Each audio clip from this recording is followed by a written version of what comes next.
రైతులను నడిరోడ్డు మీద పెట్టారు.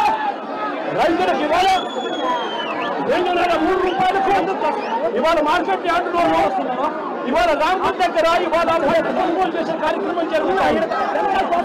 ఫ్యాక్టరీ దగ్గర కూడా జగన్ ఇవాళ వస్తూ ఉన్నారు కాబట్టి జగన్ వస్తున్నారు అని చెప్పి 3 రోజుల నుంచి 6 రూపాయలు ఇస్తాము అని చెప్పి మెసేజ్లు పెడతా ఉన్నారంట. మీరు అడుగుతా ఉన్నారు, అయ్యా చంద్రబాబు రైతులకు కనీసం 3 రూపాయలు కూడా కాకుండా కేజీ అమ్ముతా ఉన్నారు అని అంటే ఏమి నిద్రపోతా ఉన్నారు చంద్రబాబు నాయుడు గారు మీరు అడుగుతా ఉన్నారు. ఇవాళ ఇదే చంద్రబాబు నాయుడు గారి రైతులు గట్టిగా నిలదీస్తూ రైతులు ఇవాళ ఆపుతా ఉన్నారు. ఇబ్బందులు పెడతా ఉన్నారు చంద్రబాబు నాయుడు గారు. ఆ ప్రభుత్వ హయాంలో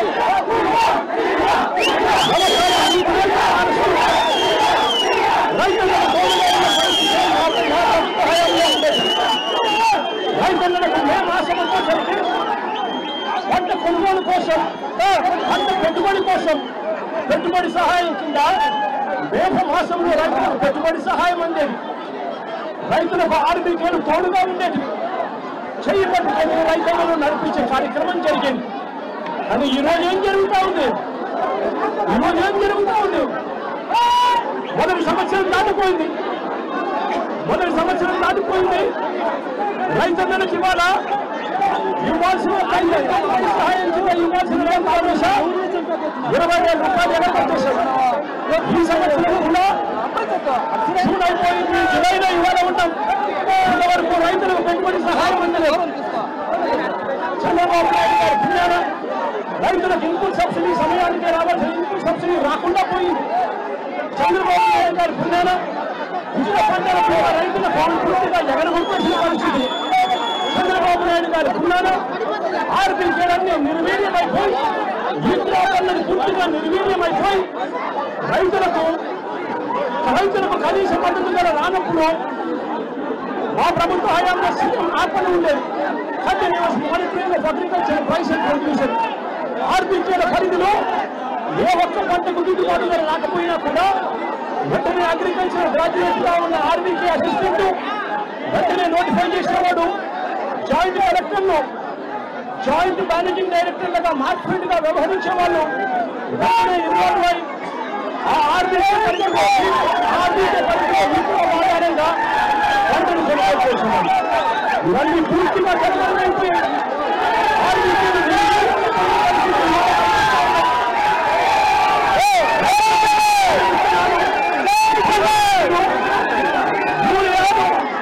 ఎరువులు ఇవన్నీ కూడా ఆర్బీకేల ద్వారా గ్రామ స్థాయిలోనే ఉండే పరిస్థితి, సప్లై చేసే పరిస్థితి ఇవాళ లేకుండా పోయింది.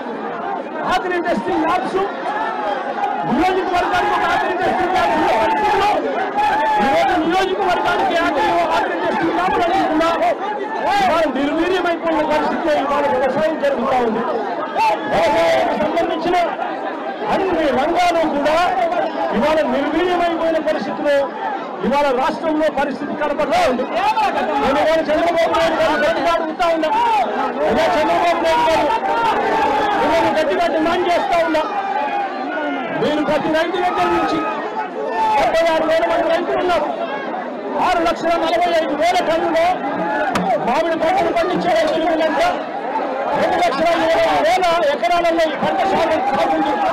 ఈ మామిడి చెట్లను కూడా పెద్ద చెట్లు ఆర్బీకేల పరిధిలో ఇవన్నీ కూడా నమోదు అవి ఉండే గ్రామాలలో ఈ 76,000 మంది రైతులకు మీరే 12,000 రూపాయలు వాళ్ళ బ్యాంక్ అకౌంట్లలో డబ్బులు వేయాలి. డబ్బులు వేసి ఆ పంటను మీరే కొనుగోలు చేసి ఆ తర్వాత ఫ్యాక్టరీలకు మీరే అమ్ముకోమని చెప్పి చంద్రబాబు నాయుడు డిమాండ్ చేస్తూ ఉన్నాం. రైతులను ఇబ్బందులు చేస్తూ రైతులు ఇవాళ ఫ్యాక్టరీలు కొనుక్కోక రాష్ట్రం దగ్గర 200 రూపాయలు 3 రూపాయలకు అమ్ముకోలేక పంటను కుళ్ళిపోతా ఉన్న పరిస్థితిలో రైతు తాను తెచ్చిన పంటను ఫ్యాక్టరీలో చూసి 4-5 రోజులు లారీలలో పెట్టుకుని అక్కడ కూడా ఆ లారీ ఖర్చులకు డబ్బులు ఇవ్వలేక అభిశాంతి పడతా ఉన్న రైతులకు తోడుగా ఉండమని కోరుతా ఉన్నాం. లేదంటే రైతుల తరఫున వైఎస్ఆర్సీపీ ప్రభుత్వం గట్టిగా ఉద్యమిస్తుందని చంద్రబాబు నాయుడు గారి నెరవేర్చకపోతే రైతుల తరఫున చంద్రబాబు నాయుడు కానీ హెచ్చరిస్తా ఉన్నాను.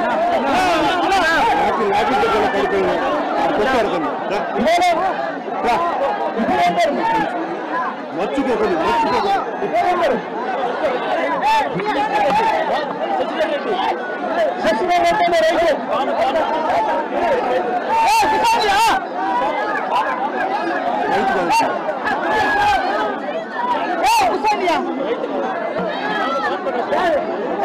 రైతు మిమ్మల్ని కలవటానికి వచ్చినందుకు శశిధర్ రెడ్డి అనే వ్యక్తి కానీ రైతు చెప్తా ఉన్నా.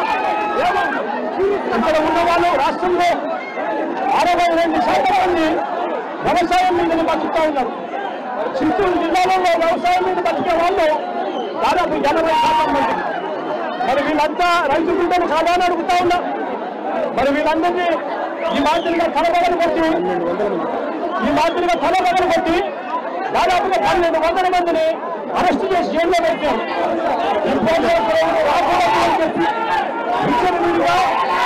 లాఠీ చార్జ్ చేశారు. వీళ్ళు పోలీసులా మనుషులు ఉన్నారు, రాక్షసులు అడుగుతా ఉన్నారు. ఇవాళ ప్రతి పోలీసు సోదరులు చెప్తా ఉన్నాను. అయ్యా ప్రతి పోలీసు సోదరులు మీకు కూడా సమస్యలు ఉంటాయి. జగన్ అనే వ్యక్తి ఎప్పుడు ఎవరికి సమస్య వచ్చినా పలికేది ఒక్క జగన్ మాత్రమే పలుకుతాడు. ఒక రైతుల సమస్యలైనా జగనే పలుకుతున్నాడు. మామూలు రైతులైనా కూడా జగనే పలుకుతా ఉన్నాడు. మిర్చి రైతులైనా కూడా జగనే పలుకుతా ఉన్నాడు. ఉద్యోగస్తుల సమస్యలైనా కూడా వాళ్ళకి అయ్యారు ఇవ్వాలన్నా, టీఆర్సీ డిమాండ్ చేయాలన్నా, వాళ్ళకి డిమాండ్ ఇప్పించాలన్నా చివరికి చంద్రబాబు నాయుడు గారి హామీలను నిలదీస్తూ చంద్రబాబు నాయుడు గారిని గట్టిగా ప్రశ్నించాలన్నా, ఆయన సూపర్ 6 సూపర్ 7 ప్రజలను మోసం చేసిందని ఎక్కడెక్కాలన్నా ఒక జగనే ముందున్నాడు అన్నది ప్రతి పోలీస్ సోదరులు గుర్తుపెట్టుకోమని కోరుతా ఉన్నా. ఇవాళ ప్రతి పోలీస్ సోదరులు అధికారంలో ఉన్న ఎస్పీలు, అధికారంలో ఉన్న డిఐజీలు, లంచాలకు లోనవుతా ఉన్న ఆ సీఐలు వీళ్ళ మాటలు వినకండి, వీళ్ళ ప్రలోభాలకు నమ్మకండి. రేపొద్దున మీ సమస్యలు కూడా ఇదే మాదిరిగా చంద్రబాబు నాయుడు గారు మోసం చేసి రోడ్డు మీద పడేసే కార్యక్రమం జరిగినప్పుడు అప్పుడు జగన్ అనే వ్యక్తి ముందుకు రావాలి అనంటే ఈ మాదిరిగా ఈ పోలీస్ హరాస్మెంట్ జరుగుతా ఉన్న తీరును ప్రతి కానిస్టేబుల్ సోదరులు కూడా, పూర్తి స్థాయిలో ఉన్న ప్రతి కానిస్టేబుల్ సోదరులు కూడా, ప్రతి ఎస్ఐ సోదరులు కూడా అద్భుతమైన పోలీసులుగా కోరుతా ఉన్నారు. ఏమంటే ఈ రాష్ట్రంలో సమస్యల గురించి మాట్లాడే వాళ్ళు ఎవరు ఉండదు. సమస్యల గురించి ఎవరు మాట్లాడినా కూడా ఆ సమస్యలు లేదు అని చెప్పి ధృవీకరిస్తాను, నామాలాడతాను, తప్పుగా పట్టిస్తాను. సమస్యలు ప్రజలకు గాలికోవస్తుంది. నష్టపోయే కార్యక్రమం జరుగుతుంది. ప్రతి పోలీసు సోదరుడు కూడా ఈ సమస్య